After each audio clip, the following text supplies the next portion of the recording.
Bonjour chers auditeurs et chères auditrices, nous nous retrouvons aujourd'hui vendredi 5 septembre pour Il était une fois. Nous allons poursuivre frères et sœurs notre semaine missionnaire. Aujourd'hui nous poursuivons donc la lecture de l'évangile selon Saint Luc, toujours le chapitre 5, les versets 33 à 39. En ce temps-là, les pharisiens et les scribes dirent à Jésus: les disciples de Jean le Baptiste jeûnent souvent et font des prières, de même ceux des pharisiens. Au contraire, les tiens mangent et boivent. Jésus leur dit: pouvez-vous faire jeûner les invités de la noce pendant que l'époux est avec eux? Mais des jours viendront où l'époux leur sera enlevé, alors en ces jours-là ils jeûneront. Il leur dit aussi en parabole: personne ne déchire un morceau à un vêtement neuf pour le coudre sur un vieux vêtement. Autrement on aura déchiré le neuf, et le morceau qui vient du neuf ne s'accordera pas avec le vieux. Et personne ne met du vin nouveau dans de vieilles outres. Autrement, le vin nouveau fera éclater les outres, il se répandra, et les outres seront perdues. Mais on doit mettre le vin nouveau dans des outres neuves. Jamais celui qui a bu du vin vieux ne désire du nouveau, car il dit: c'est le vieux qui est bon. Frères et sœurs, l'évangile donc de ce jour nous mène à cette question-là, justement de l'homme nouveau et de l'homme ancien d'une certaine manière, à ce dernier jour où nous traitons donc cette thématique de la mission, où frères et sœurs, eh bien, la mission, vous voyez, elle se vit comme étant une perpétuelle évolution entre guillemets, son déroulement et dans les mesures qu'elle prend. C'est-à-dire que nous sommes toujours invités, frères et sœurs, quand nous sommes en mission pour le Christ, eh bien, à ne pas nous appuyer sur ce qui est figé, sur ce qui est sclérosé, pardon, sur ce qui est vieux, sur ce que l'on connaît, sur ce que l'on maîtrise, mais nous sommes justement parfois invités à sortir de tout ça pour rentrer dans de nouvelles dynamiques, pour entrer dans de nouvelles fécondités, pour entrer dans de nouvelles situations, dans de nouvelles manières de faire, finalement. Et donc, ce qu'il y a à comprendre, frères et sœurs, à travers cet évangile que nous lisons, c'est que, voilà, on peut pas mettre un vin nouveau dans de vieilles outres, c'est-à-dire que ça rejoint ce qu'on disait, frères et sœurs, sur, justement, donc, sur hier, la conformité de savieuses exigences de Dieu, où vous voyez, on ne peut pas être, entre guillemets, comme on dit, comme la parole, on ne peut pas demeurer le vieil homme pour vouloir entrer dans une vie nouvelle. Si on veut entrer dans une vie nouvelle, on doit nous aussi quitter le vieil homme, c'est-à-dire quitter nos vieilles habitudes, quitter nos vieilles façons de faire, quitter tout ce qui nous sépare de Dieu, quitter tout ce qu'on faisait avant de connaître Dieu, quitter tout ce qui, entre guillemets, frères et sœurs, eh bien, nous retenait et nous faisait rester dans une forme d'habitude, voire même de routine, pour entrer justement dans une plus grande collaboration avec Dieu, dans une plus grande vie dans l'esprit, dans une plus grande providence avec Dieu. C'est-à-dire que on entre dans un mode où ce n'est plus nous et nos habitudes qui dictons la mission et ce que nous avons à faire, mais c'est cette collaboration avec Dieu, cette vie dans l'esprit-là, qui justement nous mènera à cette fameuse vie nouvelle, comme on dit, à vin nouveau, outre neuve. Et voyez, frères et sœurs, c'est en ça que, par le don de l'Esprit Saint qui nous a été fait le jour de notre baptême et de notre confirmation, eh bien, voyez, nous sommes invités à devenir ces hommes nouveaux et ces femmes nouvelles-là pour entrer de manière plus étroite dans la collaboration avec Dieu. C'est-à-dire que, frères et sœurs, quand nous entrons dans la collaboration avec Dieu, nous le savons, Dieu n'est pas figé dans le temps. Dieu n'est pas figé par des principes que nous avons établis et qui ne doivent jamais évoluer. Et c'est précisément là que, frères et sœurs, vous voyez que Jésus va beaucoup s'attraper avec les pharisiens. Et justement, ils vont lui reprocher parfois de ne pas obéir à certains principes, à certaines coutumes, à certaines lois rituelles, etc. Et où justement le Seigneur, et c'est ce qu'il leur dit là, il dit: mais tes disciples ne jeûnent pas.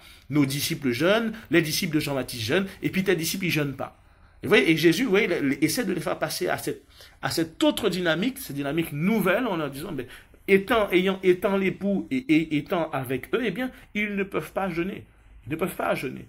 Et donc, frères et sœurs, voyez, nous aussi, parfois, on est accrochés, malheureusement, à nos principes, à nos façons de faire, même dans la mission, et on refuse justement parfois de laisser ces choses-là évoluer. On refuse de laisser un principe qui est vieux, parce qu'on se dit que tant qu'il marche, et vu qu'il a toujours marché, il n'y a pas de raison de le changer. Sauf que, frères et sœurs, Dieu nous invite à partir parfois sur des sentiers qui sont nouveaux. Et comment est-ce qu'on peut se rendre compte de ça? Eh bien, c'est en étant et en ayant, frères et sœurs, la vie dans l'esprit. La vie dans l'esprit, c'est cette vie qui est menée par l'Esprit de Dieu. Et nous le savons, frères et sœurs, le livre des Actes des Apôtres nous le montre. Hein. L'Esprit Saint est sauvage, frères et sœurs. L'Esprit Saint n'a pas de protocole. L'Esprit Saint n'a pas de planning tout établi de ce qu'il doit faire quand il doit le faire. Il fonctionne comme il veut et il est comme le vent. Et nul ne sait d'où il vient, personne ne sait d'où il va. Vous voyez, c'est-à-dire que, eh bien, l'esprit, lorsque l'esprit, frères et sœurs, eh bien, agit, parfois il fait irruption dans nos vies. Nous ne savons pas à quel moment on ne l'a pas forcément invoqué, et on ne sait pas forcément où il nous conduit. Mais par ses inspirations, il nous pousse à adopter de nouveaux principes, à essayer de nouvelles choses, à prendre de nouveaux chemins. Mais, frères et sœurs, comme le dit le dernier verset de l'évangile qu'on a médité, eh bien, celui qui a bu du vin vieux ne désire pas du nouveau. Car il dit, c'est le vieux qui est bon. Et dans ce sens, frères et sœurs, ce que ça dit, c'est que tant que nous voulons rester accrochés à nos anciennes façons de faire, à ce que nous maîtrisons, à ce que nous contrôlons, et ne jamais évoluer pour essayer de nouvelles choses dans la mission, ou partir sur des nouveaux terrains entre va dire, de mission, eh bien, on ne peut pas, frères et sœurs, pleinement entrer dans la vie dans l'esprit. Parce qu'on est encore accroché au vieux. Et donc, comme on est accroché au vieux, on ne laisse pas place au neuf. On ne laisse pas place au neuf. Et ça, frères et sœurs, pour ceux et celles qui parmi nous font vraiment de l'évangélisation, dans le sens où, par exemple, ils font des manifestations, l'évangélisation de rue, etc., etc., etc. Évidemment qu'on a un protocole déjà tout établi, on a des places sur lesquelles on va, les palmistes, le marché, il y a beaucoup de monde qui va là. Mais peut-être que justement, frères et sœurs, le Seigneur vous invite parfois à des moments à aller ailleurs et à ne pas vous accrocher justement à ce qui est vieux. Parfois, ben, peut-être qu'il faudra aller à des endroits où on estime que les gens ne seront pas réceptifs. Parce que c'est peut-être là que le Seigneur vous attend. Ceux qui parmi vous ont des façons de faire, sont par exemple bergers et bergères de prière, qui font des groupes de prière et qui ont des protocoles qui sont établis depuis des années et des années et des années. Le protocole, il est là, frères et sœurs. Mais encore une fois, est-ce que l'Esprit Saint ne vous invite pas à renouveler ça ? À chaque fois qu'on vient, c'est louange, ensuite c'est 10 minutes de prière, ensuite c'est 15 minutes d'exhortation, ensuite c'est 20 minutes d'action de grâce, ensuite c'est imposition des mains. Oui, le protocole il est là, frères et sœurs, d'accord, et le protocole fonctionne. Mais parfois le Seigneur vous invite à dépasser ce protocole-là et à aller plus loin. Vous voyez, frères et sœurs, il n'y a rien de pire, et c'est des choses qui me sont déjà arrivées, il n'y a rien de pire qu'en étant dans une soirée de prière, le prêtre ou le diacre ou le berger commence à prêcher, et tout de suite, on l'interrompt parce qu'on lui dit, il nous reste 5 minutes, il faut que tu t'arrêtes parce que dans 5 minutes, il faut faire l'imposition des mains. Vous voyez, frères et sœurs, finalement, on dit à l'Esprit Saint, ok, tu veux qu'on prenne un nouveau chemin, mais écoute, là, on est dans notre truc bien carré, donc laisse-nous finir voilà, laisse-nous, on te laisse 5 minutes encore pour agir, parce que dans 5 minutes, ce sera l'imposition des mains. Et vous voyez, frères et sœurs, on brise l'élan de ce qui est nouveau, et on s'accroche à ce qui est ancien. Il faut savoir, frères et sœurs, évoluer dans nos façons de vivre avec Dieu, nos façons de prier notamment. Vous voyez, frères et sœurs, notre prière, elle doit évoluer avec le temps. La profondeur et notre intimité avec Dieu aussi. La façon dont nous avons de parler et d'entendre la voix de Dieu. Toutes ces choses-là, frères et sœurs, le Seigneur nous mène sur des chemins qui sont nouveaux parfois. Ça ne veut pas dire que tous les jours, on doit renouveler les choses et qu'on ne doit pas s'attacher à une forme qui marche. C'est pas ce que je dis. Ce que je dis, c'est que, frères et sœurs, il est bon aussi de garder à l'esprit que dans la mission, c'est l'Esprit Saint qui dirige les choses. Et l'Esprit Saint nous dirige parfois vers des lieux, frères et sœurs, que nous ne maîtrisons pas, avec des paroles avec des enseignements ou des lieux de discussion que nous ne maîtrisons pas forcément, mais que c'est là qu'il nous attend pour entrer dans cette fécondité-là, frères et sœurs.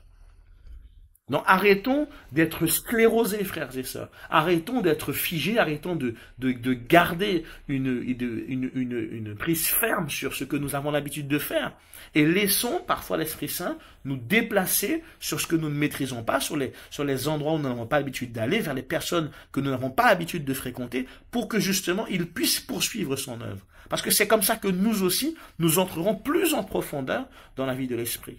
Et ça, c'est aussi vrai pour nous personnellement. Demandons aussi au Seigneur, eh bien, de ne pas nous permettre de rester attachés à ce qui est vieux, au point où nous négligeons les nouvelles aspirations vers lesquelles il veut nous donner, les nouvelles missions qu'il veut nous donner, ou les nouveaux dons qu'il veut nous donner. Mais demandons-lui de toujours être dans cette dynamique de renouveau de ce que nous faisons et de ce que nous vivons avec lui, pour que sa mission puisse toujours, frères et sœurs, eh bien, rester sa mission et non pas notre mission. Au nom du Père, et du Fils et du Saint-Esprit. Amen.